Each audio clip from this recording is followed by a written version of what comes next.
Yes, a lot of topics where we are seeing developments surrounding, the Jonathan factor, where some Northerners are trying to tell the Mr. President to, come back to become president of Nigeria again. This is coming from the Northerners, who also believed that before now that Tinubu is the man that will do the magic. But unfortunately, we can see them departing from that again and looking at the direction where they are not supposed to look at. Jonathan has been president of this country for 6 years or thereabout, and the same North came out and said Jonathan is this. At the end of the day, there was a political gang up, and Jonathan was completely, removed from office through a kind of a campaign. That a lot of Nigeria has come to realize that such things, we are just being used, deliberately against Jonathan. But that's not for you. They believe they know how to squeeze the South to get what they want. Whether that is going to happen, that will be something everybody is going to wait to watch out for. And secondly, we are looking at the issue that has to do with Mr. President leaving the country. We don't know where the reason why he left the country. We don't know whether he's on medical, tour, or he just embarking on another, trip, or he is going to sit down with the French government, with the Chinese officials to settle the role that is connected with the issue of Jade and the rest of them. So that's it for now. But what we are talking about this morning is that where do we get all these things to? Where are we actually heading to as a country? We have seen that the people who believe that they are behind the protests, end bad government protests, are saying that there's going to be another massive protest demonstration, that this one will be a little bit something else, that if care is not taken, the Nigerian government will not able to handle it. But as it stands now, we are expecting any moment from next month where there's going to be another movement in that regard, where people are going to take to the street, because we have not seen the hunger stuff coming down, or government throwing up policies that can cushion the effect of where we are today, or even possibly finding a political solution or economic solution to where Nigeria has found themselves. Like I said, we are also hearing this morning that the Nigeria Labour Congress is in total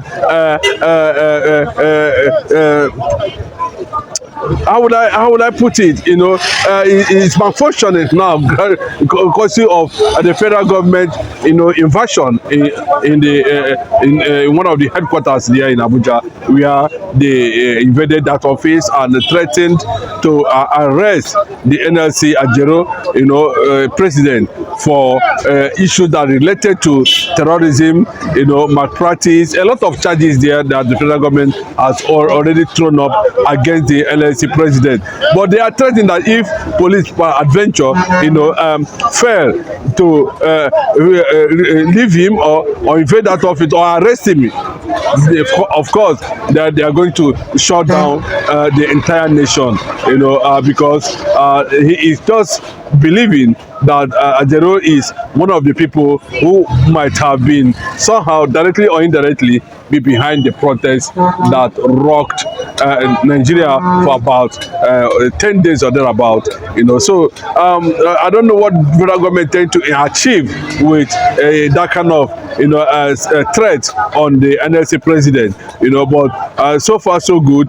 I hope that the federal government should be able to call themselves to order, because anything that will go contrary to the arrest of the NLC president might, spark, a kind of, unrest chaos among within Nigeria that they will be very difficult. They will find it very difficult to settle at the end of the day.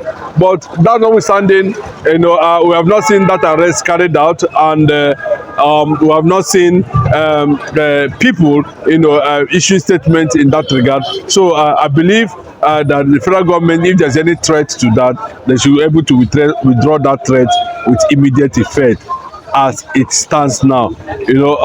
What else are we going to issue to where Nigerians are being kept incommunicado as a result of, we don't know where to start. A lot of things are actually really bad. A lot of people has come out to criticize the government purchase of over 150 billion naira worth of aircraft.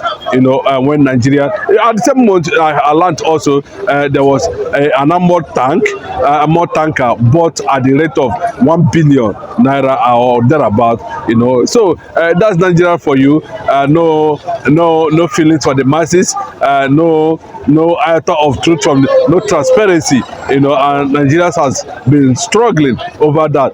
But the worst that is going to happen is, the recent move we are seeing Simon Ekpa doing a lot of massive global campaign to see that the Finland Convention that is going to take place by December this year have the required personalities around the world who are going to be part of that program come December somewhere in Finland. Those who are also saying that Simon Ekpa has been arrested as a result of the statement credited to the ambassador of Finland in Nigeria here, to an extent, I think that story has been very, very fake, because we saw a kind of Simon Ekpa making a live broadcast just a few days after that rumor, trying to pass a certain message to the Northerners, to the Awasas, to the indigenous people of the North, to be careful of what is happening, and to begin a kind of mobilization, to take over their land. Yes, that's what the message was all about. A kind of consciousness is being, transferred. A kind of consciousness is being,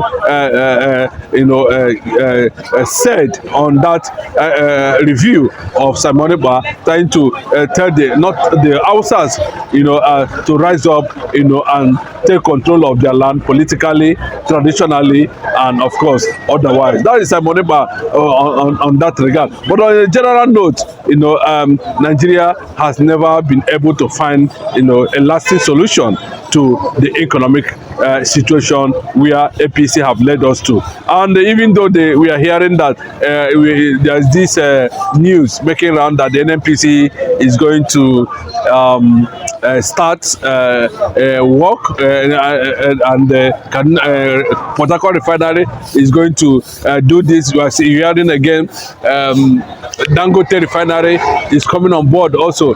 All these things we are waiting to see how it is going to work at the end of the day. So that is what we have for you today. I will keep on giving you these briefs as time comes, often and on this platform. Thank you.